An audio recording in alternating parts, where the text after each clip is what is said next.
اذان ہوئی ہے۔ اذان کے بعد درود شریف کا پڑھنا مستحب ہے، چاہے کوئی بھی درود شریف پڑھا جائے۔ اللہم صلی علی محمد وعلی آل محمد وبارک وسلم۔ اور دعا کا پڑھنا سنت ہے، اور دعا کے الفاظ یہ ہیں: اللہم رب هذه الدعوة التامة والصلاة القائمة آت محمدا الوسيلة والفضيلة وابعثه مقاما محمودا الذي وعدته إنك لا تخلف الميعاد۔ بسم الله الرحمن الرحيم۔ نحمده ونصلي على رسوله الكريم، أما بعد۔ محترم بزرگوں اور عزیز دوستوں اور حضرات علماء کرام، اس وقت کچھ باتیں دین کی نسبت سے عرض کرنی ہیں۔ شروع میں اذان کے بعد کا جو سنت معمول تھا وہ میں نے اس لیے بتا دیا کہ ہمارے حضرت ہردوی رحمۃ اللہ علیہ، حضرت مولانا ابرار صاحب ہردوی رحمۃ اللہ علیہ، ان کا یہ معمول تھا کہ جب بھی کوئی عمل اس طریقے کا سامنے آئے، اس میں کوئی سنت طریقہ ہو،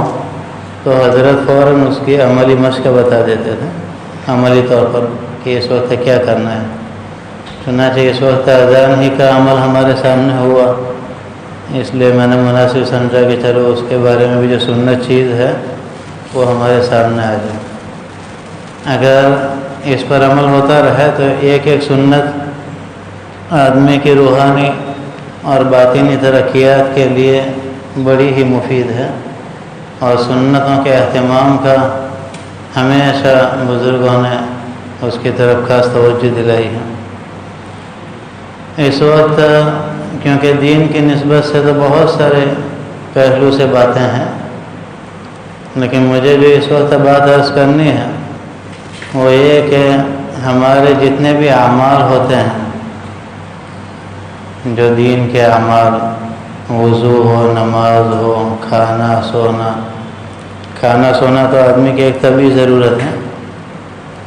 لیکن ان تمام میں سنتوں کا خیال رکھنا یہ آدمی کے لیے بڑی سعادت مندی کی بات ہے۔ ایک ایک سنت کی تحقیق کر کے اس پر عمل کرنا، ہمارے دور میں تو سنتوں کو معلوم کرنا بھی بہت آسان ہو گیا ہے، اور جس لائن کی سنتیں معلوم کرنا چاہیں فوراً مل جائے گی، علماء سے بھی رجوع کریں گے تو وہاں سے بھی مل جائے گی، اور ان چیزوں کو حاصل کرنا بہت آسان ہے۔ بس یہ ہے کہ اس کے اوپر عمل کے بارے میں توجہ دی جائے۔ ہمارے حضرت ہردوی رحمۃ اللہ علیہ سنتوں کا بڑا اہتمام فرماتے تھے، ایک ایک سنت کے اوپر حضرت کی اتنی گہری نظر ہوتی تھی۔ حضرت مولانا رحمۃ اللہ صاحب بانڈی پورہ کشمیر والے، وہ فرماتے ہیں کہ ایک مرتبہ میں بمبئی گیا ہوا تھا اور پتہ چلا کہ حضرت ہردوی رحمۃ اللہ علیہ بھی یہاں موجود ہے۔ سوچا کہ چلو بھی ہم تو آئے دوسرے کام سے ہیں، لیکن حضرت موجود ہیں تو چلو ان سے بھی ملاقات ہو جائے۔ تو حضرت کے پاس گئے، وہاں جب پہنچے تو ناشتہ لگا ہوا تھا، تو حضرت نے فرمایا بھی پہلے تو آپ لوگ ناشتے کے لیے بیٹھ جاؤ، لیکن دوسرے لوگ ناشتے سے تقریباً فارغ ہو گئے تھے، اور یہ جانے والے مولانا رحمۃ اللہ صاحب اور ان کے ساتھ ایک اور آدمی سفر کا ساتھی، بس وہ دو آدمی تھے۔ تو مولانا رحمۃ اللہ صاحب نے ان کو چپکے سے کہا کہ بھی دیکھو یہاں تو حضرت کے حکم سے بیٹھ گئے ہیں، لیکن اپنے یہاں کھانا کوئی مقصد نہیں، ایسا تو حضرت سے فائدہ اٹھانا ہے، جلدی فارغ ہو کر بیٹھ جائیں حضرت کے سامنے جا کر۔ تو ان کے خادم نے بھی جلدی سے کھانے سے ہاتھ سمیٹ لیا، اور وہ لوگ تو کھڑے ہو گئے، اور وہاں کہیں ہاتھ دھونے کا ہوگا، وہ ہاتھ دھو کر حضرت کے سامنے جا کر بیٹھ گئے، اور حضرت کی نظر برابر دسترخوان پر ہے کہ بھئی دسترخوان پہلے اٹھانا پھر خود اٹھنا یہ سنت ہے، تو یہ لوگ کیسے اٹھ گئے سنت چھوڑ کر؟ مولانا عبداللہ صاحب بھی بہت بڑے آدمی ہیں، تو حضرت نے ان کو تو کچھ نہیں کہا، لیکن اپنے جو دسترخوان بچھانے والے اور ناشتہ دینے والے جو لوگ تھے خدمت میں، ان کو بلایا، ان کو کہا بھائی آپ لوگوں نے ہردوئی میں پڑھا ہے؟ تو انہوں نے کہا جی حضرت پڑھا ہے۔ ابھی کھانے کی سنت ابھی یاد کی؟ تو کہا جی اچھا سناؤ۔ اب وہ ترتیب وار سنا رہے ہیں۔ حضرت کے مزاج میں بھی ترتیب سے سننے کی اتنی ان کی طبیعت بنی ہوئی تھی، حالانکہ دسترخوان میں سنت تو آخر میں آنے والی ہے، لیکن سن رہے شروع سے ساری سنت ہے۔ جہاں نمبر 12 پر پہنچے، نمبر 12 پہلے دسترخوان اٹھانا پھر خود اٹھنا، تو وہاں پر حضرت نے ان کو ٹوکا، ایسے جو خادم تھے خدمت والے، کہ بھئی تم لوگ بھی ناشتہ رکھ کر باہر چلے جاتے ہو گھومنے کے لیے، اور مہمان کو ہاتھ دھلانے کا اہتمام نہیں کرتے، جس کی وجہ سے ان کو اٹھ جانا پڑا اور یہ سنت چھوٹ گئی۔ مولانا رحمۃ اللہ صاحب نے فرمایا کہ حضرت ڈانٹ تو ان کو رہے تھے، لیکن اصلاح تو ہماری ہو رہی تھی، کیونکہ ہم اٹھ کر چلے گئے۔ تو بہرحال ایک ایک سنتوں کا اتنا اہتمام۔ حضرت شیخ ذکیرہ رحمۃ اللہ علیہ انہوں نے بھی یہ بات فرمائی ہے کہ سنتوں کی کتنی اہمیت ہے۔ انہوں نے فرمایا کہ ایک آدمی استنجا کے لیے گیا ہے، وہاں اپنی ضرورت پوری کر رہا ہے، لیکن سنت کے مطابق گیا ہو، سنت کے مطابق پہلے باہر سے دعا پڑھ لی اور پھر بایاں پیر پہلے اندر داخل کیا، اندر جو قدم چاہے اس کے اوپر دایاں پیر رکھا، اور سنت کے مطابق اپنی ضرورت پوری کر رہا ہے، اور پھر اسی طرح باہر نکلا تو بھی سنتوں کے خیال، تو سنت کے مطابق استنجا کے اندر گیا ہے دعاؤں کا اہتمام کر کے، اور اسی وقت ایک آدمی مسجد میں ہے اور مسجد کے اندر نماز پڑھ رہا ہے، تو نماز میں بندہ اللہ کا کتنا قریب ہوتا ہے۔ پھر مسجد میں ہوگا تو مسجد میں اعتکاف کا بھی ایک الگ ثواب ہوتا ہے، تو اعتکاف کی حالت میں ہونا، نماز کی حالت میں ہونا، لیکن اس کے نماز سنت کے خلاف ہے،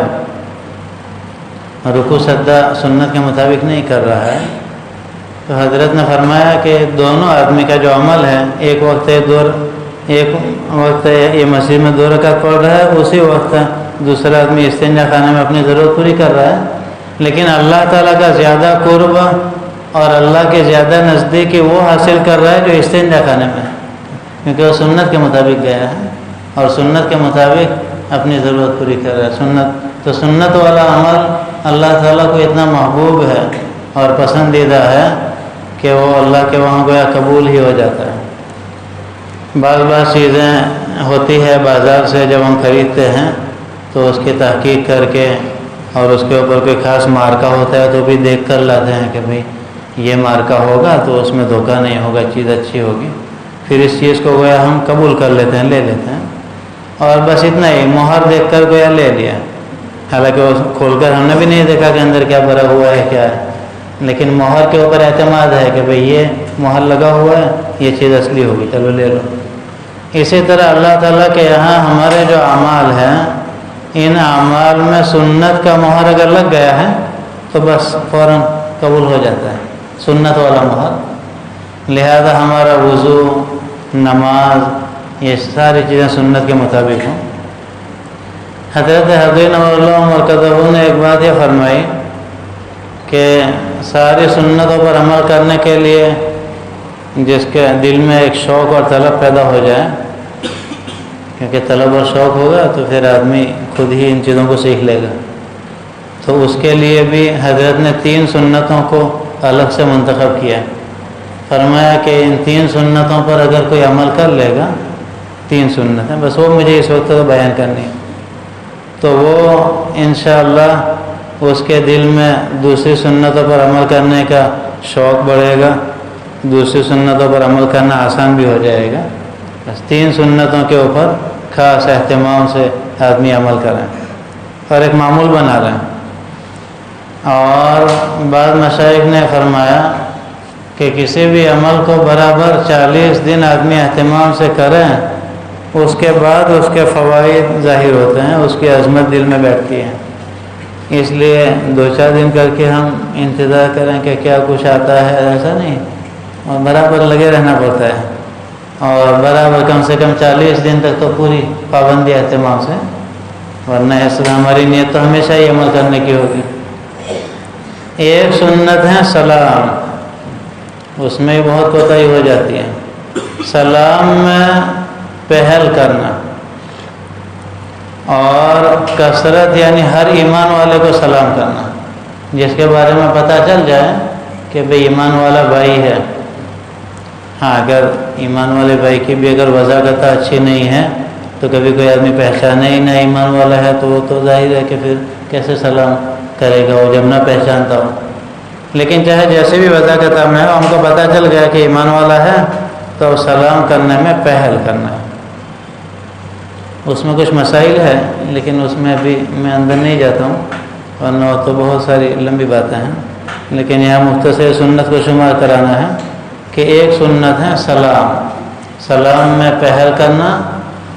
اور ہر مسلمان کو سلام کرنا، چاہے پہچانتے ہو یا نہ پہچانتے ہو، لیکن علامتوں سے یہ معلوم ہو جائے کہ ایمان والا ہے تو بس آدمی سلام میں پہل کرے۔ سلام میں سبقت کرنا، اس کا معنی ہے کہ پہل کرنا، اس کا یہ کہ انتظار نہ کرے کہ سامنے والا سلام کرے تو پھر اس کے بعد جواب دیں گے، ایسا نہیں، بلکہ خود سامنے سے سلام کرے۔ اب بزرگوں کے یہاں تکبر کی جو بیماری ہے، ان چیزوں کے اندر تو اپنے تو کیونکہ عام طور سے ایسا مشہور ہو جاتا ہے کہ بھئی عام طور سے اب سمجھتے ہیں نماز پڑھ لیا تو ہو گیا، دیندار ہو گئے، تو نماز یہ تو دین کا ایک رکن ہے، پورا دین نماز نہیں ہے۔ نماز کے علاوہ بہت ساری باتیں ہیں۔ ہاں، نماز اگر پڑھ رہے ہیں بہت اچھا ہے، اللہ کا شکر ادا کریں، اور اللہ کی بہت بڑی توفیق ہے کہ نماز پڑھ رہے ہیں، اس کی تو اہمیت کو کم نہیں کرنا ہے، وہ تو بہت اچھا ہے، لیکن اس کے بعد پھر قناعت کر لینا اور یہ سوچنا کہ بھئی ہو گیا، ایسا نہیں، آگے تو دین تو بہت بڑا ہے اس کا دائرہ۔ صبح اٹھنے سے رات کو سونے تک کے ہمارے جتنے اعمال ہیں، ان تمام اعمال میں دین ہم سے تقاضا کرتا ہے کہ بھئی سنت کے مطابق کرو، شریعت کے مطابق کرو۔ صرف نماز ہی پڑھ لینے کا نام دین نہیں ہے، اس کے علاوہ بہت ساری باتیں ہیں۔ بہرحال میں یہ عرض کر رہا تھا کہ اس میں ایک اہم چیز جس کی اصلاح کی طرف بزرگوں کے یہاں بڑی توجہ دلائی جاتی ہے اور بہت اہتمام ہوتا ہے کہ آدمی کے دماغ میں سے اس کی بڑائی اور اپنے تکبر کو نکالا جائے۔ اس کے لیے بڑے بڑے مجاہدے ہمارے پہلے کے بزرگوں کے یہاں ملتے ہیں، یعنی تب ہماری عقل حیران رہ جاتی ہے کہ ان لوگوں نے، وہ لوگ بھی کیسے تھے اور وہ دین سیکھنے والے لوگ بھی کیسے تھے کہ ان کے اندر بھی اتنی طلب تھی کہ شیخ اور ان کے جو سکھانے والے وہ جتنے بڑے بڑے مجاہدے دے دیں سب اس پر عمل بھی کر رہے ہیں۔ ہمارے حضرت حضور رحمۃ اللہ علیہ نے فرمایا کہ ایک بزرگ کے یہاں ایک آدمی جو اصلاح کے لیے گیا ہوا تھا، تو شیخ نے یہ محسوس کیا کہ اس کے اندر تکبر ہے، تب اس کا علاج کیا تجویز ہوا؟ شیخ نے کہا ایک اخروٹ کا ٹوکرا بھر کر حضرت نے ان کے سر پر رکھا، کہا جاؤ باہر محلے میں جا کر آ جاؤ اور اس طریقے کا اعلان کرنا کہ جو بھی ایک تھپڑ لگائے گا اس کو ایک اخروٹ ملے گا۔ ایک تھپڑ لگاؤ تو ایک اخروٹ کی قیمت ایک تھپڑ لگاؤ۔ اب محلے میں سے گزرے تو بچوں کا تو کیا کہنا، پھر بچوں کے لیے تو یہ چیز ان کو تو موقع ہی چاہیے ایسا، سامنے سے کوئی آدمی کہ تھپڑ لگاؤ اخروٹ لو، تو بچوں نے تو ہر طرف سے گھیر لیا ان کو چاروں طرف سے اور بہت جلدی ٹوکرا خالی ہو گیا۔ حضرت نے فرمایا کہ ٹوکرا بھی جلدی خالی ہو گیا اور کھوپڑا بھی خالی ہو گیا۔ تو یہ ایسے ایسے مجاہدے، اگر ہم سوچیں کہ آج کے زمانے میں اگر ہمارے شیخ اور ہمارے بڑے اور ہمارے بزرگ اور مسلح یہ ہمارے لیے ایسا مجاہدہ طے کر لیں کہ بھئی جاؤ یہ اخروٹ کا ٹوکرا لے کر، تو ہم کریں گے؟ ہم تو کتنی تعویلیں کرنے لگے، بھئی یہ کہاں قرآن میں آیا ہے، ایسا بھی کہیں کوئی آیت اتری ہے یا ایسی بھی کوئی حدیث ہے کہ اخروٹ کا ٹوکرا لے کر جاؤ، اس طرح کے اپنے تعویل کریں گے، کیونکہ اپنے اندر وہ طلب نہیں ہے کہ بھی اپنی بیماری کو دور کرنے کی فکر نہیں ہے کہ ہمارے اندر سے تکبر دور ہو جائے ایسے، بلکہ تکبر کو ہم محسوس ہی نہیں کرتے ہیں۔ بہرحال یہ جو تکبر جس کے لیے ایسے ایسے مجاہدے کرائے جاتے تھے جس کے میں نے ایک ہی مثال دی ہے، ایسے بہت سے واقعات ہیں۔ تو اس طریقے کی یہ تکبر کی اصلاح ہماری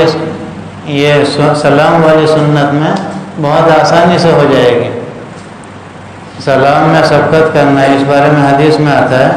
کہ جو آدمی سلام میں پہل کرے وہ تکبر سے بری ہو جاتا ہے۔ اگر اس کے دل میں تکبر ہوگا تب بھی نکل جائے گا اور اس کو اللہ تعالیٰ صاف کر دیں گے۔ اب دیکھو یہ کام اگر ہم کر لیں تو اتنے بڑے مجاہدے کرنے کی ہمیں ضرورت نہیں، اور ہمارے اندر ہمت بھی نہیں ہے ایسی کہ اتنے مجاہدے کریں۔ تو چلو یہی اگر ہم کر لیں کہ سلام میں پہل کرنے کا معمول بنا دیں تو انشاءاللہ اتنی یہ جو ہے خطرناک چیز جو روحانی چیزوں کے اندر حضرت شیخ رحمۃ اللہ علیہ نے اس کو ام الامراض، ساری بیماریوں کی جڑ بتایا تکبر کو، اور اس کے اوپر ایک کتاب و چھوٹا رسالہ بھی لکھا ہے حضرت نے۔ تو یہ اس کی اصلاح اس طریقے سے ہو جائے گی، سلام میں سبقت کرنا، پہل کرنا۔ ہمارے حضرت حضرت رحمۃ اللہ علیہ سلام کے الفاظ کی مشق بھی کراتے تھے کہ بھئی صحیح طریقے سے سلام کریں گے تو سنت والا فائدہ ملے گا عام طور سے، اور حضرت غلط طریقے کی بھی مشق کراتے ہیں۔ یعنی آپ کو تعجب ہوگا کہ غلط طریقے کی مشق کرنا اس میں کیا فائدہ؟ وہ اس لیے کہ کہیں بھی کوئی غلط بھی کر رہا ہو سلام تو فوراً یہ ذہن میں آئے گا بھئی یہ غلط ہے، اس کو ہم کہہ سکیں بھئی اس کو اس طریقے سے کرو۔ حضرت فرماتے بھئی عام طور سے لوگ کہتے ہیں السلام علیکم، یہ غلط ہے، السلام علیکم نہیں، صحیح طریقہ ہے السلام علیکم۔ اس طرح کا سلام کیا جائے تو یہ سنت والا سلام ہے۔ تو یہی آج جو ہے میں نے اپنے حضرت جی کا وہی موضوع لیا ہے شروع سے ہی، کہ جب اذان ہو رہی تھی اس وقت میں پہنچا یہاں آیا، پھر اذان شروع ہوئی تو میں نے سوچا چلو یہی حضرت جی کی نقل کرتے ہوئے اذان ہی کے بعد میں کیا سنت معمول ہے وہ سامنے آ جائے۔ اب اس کے بعد ساری سنتوں کا شوق پیدا کرنا ہے، اس کے لیے 3 سنتیں حضرت نے بتائی اور اس پر حضرت برابر اس کی مشق کرواتے تھے۔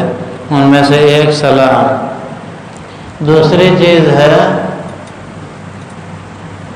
ہر بڑھیا کام اور جگہ میں دائیں طرف کو آگے کرنا، اور ہر گھٹیا کام اور جگہ میں بائیں یعنی ڈابی طرف کو آگے کرنا۔ مطلب ہے کہ کرتا پہننا ہے تو پہلے جو ہے داہنے ہاتھ کی داہنی آستین میں پہلے ہاتھ ڈال، داہنی یعنی جمنی، یہ ہمیں گجراتی میں اتنا بولنا پڑتا ہے کیونکہ دایاں سے دماغ عام طور سے ڈابے کی طرف چلا جاتا ہے، اس لیے پھر اس کی بھی وضاحت کرنی پڑتی ہے کہ داہنا یعنی جمنا۔ تو اسی طرح جو بھی کام صرف استنجا میں جانے کے لیے یا مسجد میں داخل ہونے کے لیے سنت یہ 2 ہی جگہوں کے لیے نہیں ہے،